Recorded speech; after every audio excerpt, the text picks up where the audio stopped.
ದಿನಾಂಕ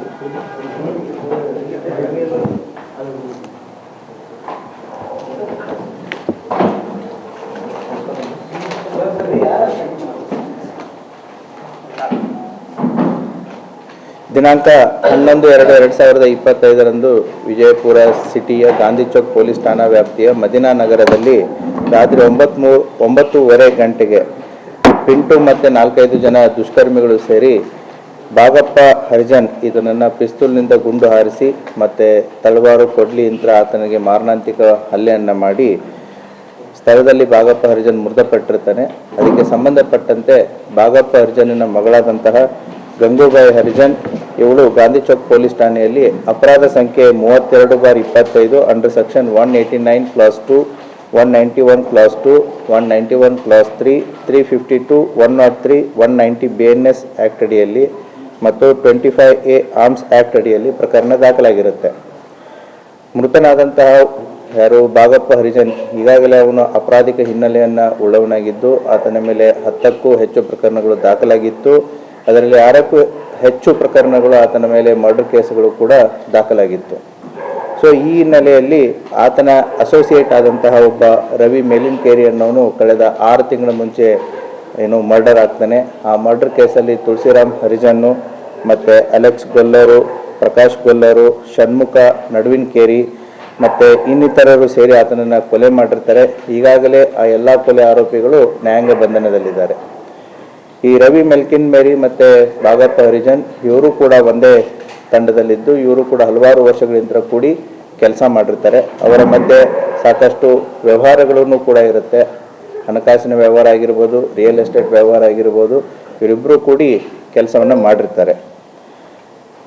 ಮತ್ತು ಬಾಗಪ್ಪ ಹರಿಜನ್ ಮತ್ತು ರವಿ ಮೆಲಿನ್ಕೇರಿ ಕೂಡ ಇವರು ಸಂಬಂಧಿಕರು ಕೂಡ ಆಗಿರ್ತಾರೆ.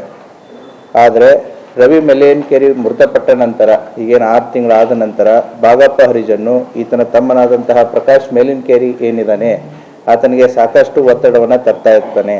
ಏನಂದರೆ ರವಿ ನನ್ನ ಹೆಸರಲ್ಲಿ ಸಾಕಷ್ಟು ಆಸ್ತಿಯನ್ನು ಮಾಡಿದ್ದಾನೆ, ಸಾಕಷ್ಟು ದುಡ್ಡನ್ನು ಮಾಡಿದ್ದಾನೆ, ವಾಹನಗಳನ್ನು ಮಾಡಿದ್ದಾನೆ, ಆ ಎಲ್ಲವನ್ನು ಕೂಡ ನನಗೆ ವರ್ಗಾಯಿಸಿ ಅಂತಂತೇಳಿ ಅವನಿಗೆ ಪೀಡಿಸ್ತಾ ಇರ್ತಾನೆ. ಯಾರಿಗೆ? ಪ್ರಕಾಶನಿಗೆ. ಅಷ್ಟೇ ಅಲ್ಲದೇ ಇಷ್ಟೆಲ್ಲ ಕೊಡೋಕ್ಕಾಗದೇ ಇದ್ದರೆ 10 ಕೋಟಿ ರೂಪಾಯಿ ಕೊಡಿ ಅಂತಂತ ಹೇಳಿ ಬಾಗಪ್ಪ ಹರಿಜನ್ನು ಪ್ರಕಾಶ್ ಮೇಲಿನ್ಕೇರಿ ಮೇಲೆ ಒತ್ತಡವನ್ನು ಹೇರ್ತಾ ಇರ್ತಾನೆ. ಇದು ಯಾವ ಹಂತಕ್ಕೆ ಹೋಗುತ್ತೆ ಅಂತಂತಂದರೆ ದುಡ್ಡು ಕೊಡೋಕ್ಕಾಗದೇ ಇದ್ದರೆ, ಆಸ್ತಿ ಕೊಡೋಕ್ಕಾಗದೇ ಇದ್ದರೆ ಅವಾಚ್ಯವಾಗಿ ಆತನ ಅಣ್ಣನ ಹೆಂಡತಿಯ ಬಗ್ಗೆ ಈತ ಬಾಗಪ್ಪ ಹರಿಜನ್ನು ಮಾತಾಡಿರ್ತಾನೆ. ಸೊ ಇದರಿಂದ ಬೇಸತ್ತಂಥ ಪ್ರಕಾಶ್ ಮೇಲಿನ್ಕೇರಿ ಏನು ಮಾಡ್ತಾನೆ ಅಂತಂತಂದರೆ ಆತನ ಸ್ನೇಹಿತರಿಗೆ ಇದರ ಬಗ್ಗೆ ಡಿಸ್ಕಷನ್ ಮಾಡ್ಕೊಂಡಿರ್ತಾನೆ. ಸೊ ಯಾವಾಗ ಈ ವಾದ ವಿವಾದದಲ್ಲಿ ಒಂದು ದಿನ ಬಾಗಪ್ಪ ಹರಿಜನ್ ಏನು ಹೇಳ್ತಾನೆ ಅಂತಂದರೆ ಪ್ರಕಾಶ್ಗೆ, ನಿನ್ನ ಅಣ್ಣನಿಗೆ ಆದಂಥ ಗತಿನೇ ನಿನಗಾಗತ್ತೆ, ಹೌದಾ, ಅದೇ ರೀತಿ ನಿನಗೆ ಮಾಡುತ್ತೆ ಅಂತಂತ ಹೇಳಿದಾಗ ಪ್ರಕಾಶ್ ಮೇಲಿನ್ಕೇರಿಗೆ ಕನ್ಫರ್ಮ್ ಆಗುತ್ತೆ ನಮ್ಮಣ್ಣನ ಕೊಡಿಸಿದ್ದು ಬಾಗಪ್ಪ ಹರಿಜನನ್ನೇ ಅಂತಂತ ಹೇಳಿ. ಸೊ ಆ ಹಿನ್ನೆಲೆಯಲ್ಲಿ ಪ್ರಕಾಶ್ ಆತ ತಂಡವನ್ನು ಕಟ್ಕೋತಾನೆ.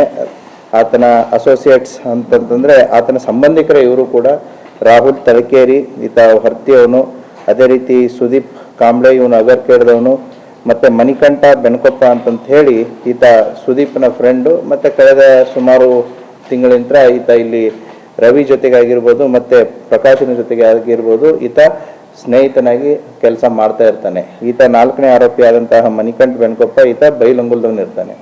ಸೊ ಈ 4 ಜನ ಸೇರಿ ಅವತ್ತಿನ ದಿನ 11ನೇ ತಾರೀಕು ರಾತ್ರಿ 9:00ವರೆಗೆ over a period of time watch ಮಾಡಿರ್ತಾರೆ. ಯಾಕಂತಂದರೆ ಪ್ರಕಾಶನಿಗೂ ಕೂಡ ಈ ಬಾಗಪ್ಪನ ಎಲ್ಲ ಮೂಮೆಂಟ್ಸ್ಗಳು ಎಲ್ಲಿ ಹೋಗ್ತಾನೆ ಎಲ್ಲಿ ಬರ್ತಾನೆ ಕೂಡ ಗೊತ್ತಿರುತ್ತೆ. ಯಾಕಂತಂದರೆ they were part of the same team.